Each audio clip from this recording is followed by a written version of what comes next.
I'm going to show you how I put in my annual pots today. You can obviously buy containers pre-made at the garden center, of course, but there's something really rewarding about planning, designing, and putting in your own annual pots to take care of through the gardening season. So when we're designing our pots, we choose thrillers, fillers, and spillers. So when you're at the greenhouse, you want to choose something tall to give your arrangement height, filler for color and to fill inside the pot, and then a spiller to soften the whole design. So usually I take all my plants home and I organize them into their groups. So these are our fillers, these are some of our spillers, and then our thrillers in the back here. So before I put all my plants in, I'm going to top up the soil just a bit. Every season I do need to top up just slightly, a couple inches, simply because removing the plants in the fall takes some of the soil out. I've got my pots filled up to the top now with a little bit of fresh soil. I'm going to apply root and green before I put my annuals into these pots. So there's about 20 liters of soil in this pot.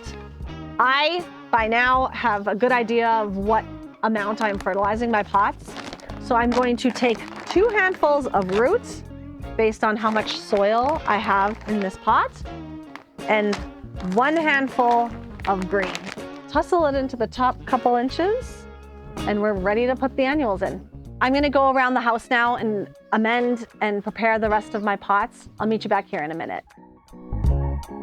Our 3-liter bags were more than enough to amend 8 large planters and several small ones as well. The next thing I do is I take all of my annuals that are behind me and I place them in all the pots so that I can decide where I want what and if I need to move things around. So let's go do that in each of the pots. So I've gone around and put all the plants in each pot, and now it's time to actually secure them in. I do a few things when I'm putting my plants out. Number 1, I tussle the roots up.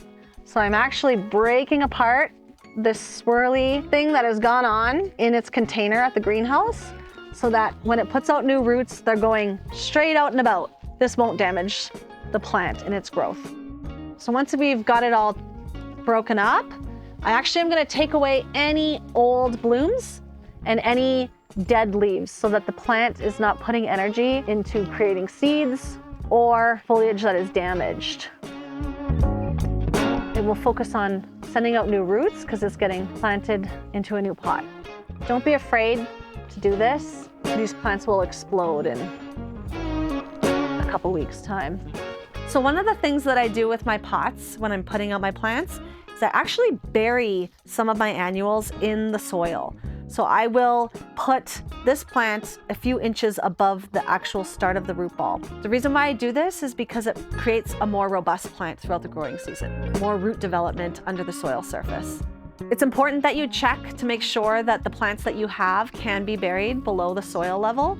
Plants that can tolerate this are pansies, like I have here. Petunias can tolerate this, but plants like any salvias or begonias or geraniums, they don't really like to be buried when planting out. So I'm going to bury a few inches above where the plant was growing in the actual pot from the garden center. So all I'm gonna do is dig my area where I am putting this plant, and I'm gonna dig it nice and deep, stick that guy way down in there, and then cover it back up with soil.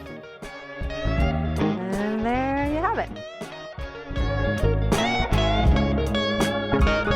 That's it, guys. All our annuals are in, and in a few weeks, these pots will be exploding, and we'll come back and talk about how we prune them and take care of them throughout the gardening season. Let us know in the comments what annuals you love putting in your pots.